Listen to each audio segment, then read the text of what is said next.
नमस्कार, पुन्हा एकदा आपले स्वागत आहे.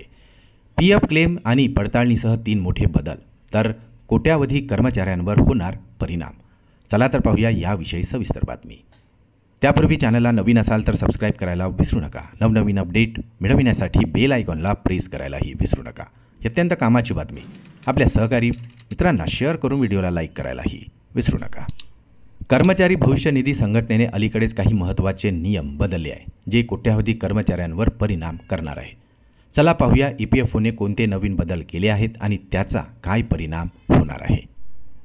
EPFO सदस्य आपला युनिव्हर्सल अकाउंट नंबर फेस व्हेरिफिकेशनच्या माध्यमातून आता तयार करू शकणार आहे किंवा ॲक्टिव्ह करू शकणार आहे. यासाठी उमंग ॲपचा वापर करून आधार आधारित फेस ऑथेंटिकेशन टेक्नॉलॉजीद्वारे UAN जनरेट करता येणार आहे. याशिवाय नवीन कर्मचाऱ्यांसाठी नियोक्ता देखील या सुविधेचा वापर करून सहज UAN नंबर तयार करू शकतो. तसेच ज्यांच्याकडे आधीच UAN आहे पण ते ॲक्टिव्ह नाही, तेही आता मोबाईलमधून उमंग ॲप वापरून ॲक्टिव्ह करू शकणार आहेत.